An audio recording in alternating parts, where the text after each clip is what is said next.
Hello viewers. Urdu मज़ा episode number 35 part 1। इसके हाथों में पकड़ा जाम का आधा भरा ग्लास इसके होंठों को छूते हुए नीचे आया और वह बरोब अंदाज में इस लड़की की तरफ बढ़ा जो कुछ देर पहले आईने के सामने खड़ी अपनी चालाकी पर मुस्कुरा रही थी, मगर अब इसके चेहरे पर मुस्कुराहट की जगह सिर्फ खौफ था।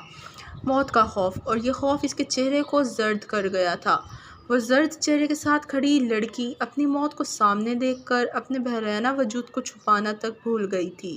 जीन्स और शर्ट में मौजूद एडम के चेहरे पर बिल्कुल सुकून था, और एडम का पुरसुकून अंदाज लम्हा बलम्हा लैला की सांसों को उखाड़ने का काम कर रहा था। मौत के साए में अपने मुकाबिल को सुकून देखना कितना खतरनाक था, ये सिर्फ लैला ही जानती थी। आज वो रंगे हाथों पकड़ी गई थी। कोई भी तरगीब या चालाकी आज इसकी काम नहीं आने वाली थी। इसके करीब पहुंच तक वो जाम का गिलास ख़त्म कर गया था।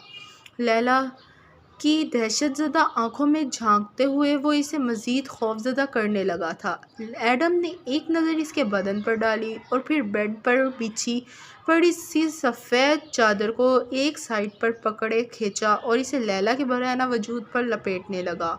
वो लैला के अतराफ में घूमता हुआ चादर को इसके बदन पर इस अंदाज में लपेट रहा था कि इसके दोनों बाजू भी चादर में ही लपेटे जा रहे थे। फ़ाइमा, डॉक्टर फ़ाइमा। पाकिस्तान से बर्मिंघम और फिर इस्तांबुल तक का सफ़र, इसके बाद रुस्तम शाह से होते हुए एडम तक आने का रास्ता, और फिर एडम को ललचाते हुए इसकी पर्सनल स्पेस में घुसने की प्लानिंग।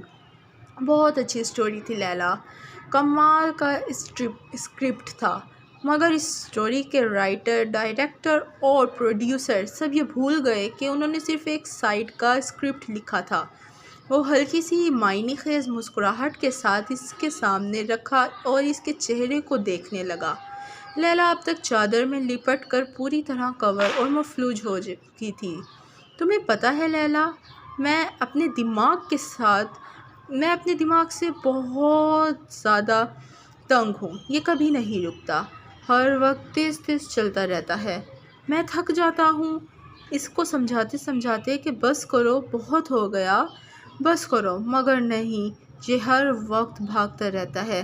कभी कभी मुझे लगता है कि पकड़ा जाना ही बेहतर है, कम से कम इस दिमाग को सुकून तो मिलेगा। वाह गॉड! इसने एक लम्हा सांस लिया और फिर इसके खौफज़दा चेहरे से नज़रें हटा गया।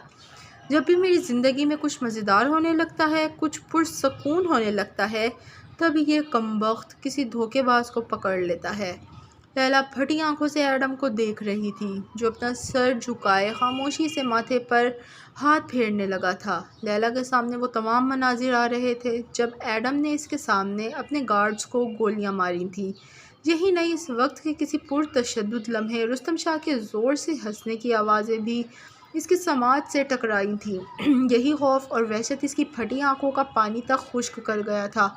वो रोने की बहुत कोशिश कर रही थी, मगर आंखों में नमी की जगह सिर्फ खौफ था।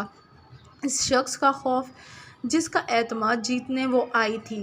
मैंने हमेशा अपने दिमाग को नहीं, तुम्हें ना मारने की लॉजिक दिए हैं लैला। कभी दिमाग को समझाया कि तुम पुलिस एजेंट हो, मगर इस खेल में मेरी तरह से खेल रही हो।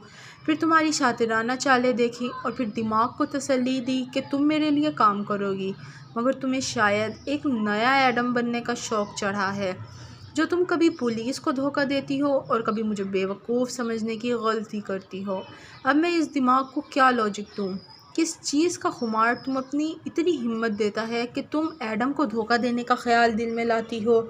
एडम इसकी आंखों में वहशत भरे अंदाज से झांकने लगा था। मेरे पास कहने को कुछ नहीं है एडम। इस रेस में दौड़ते दौड़ते मैं कई हीले बहाने बना सकती हूँ, मगर इस बार नहीं एडम। वो लंबे सांस लेकर ख़ुद को नॉर्मल करने लगी थी, मगर एडम का खौफ अभी भी इसके लहजे से झलक रहा था। Please viewers, subscribe the channel, press the bell icon, like a video, do comments and share with your friends. Thank you.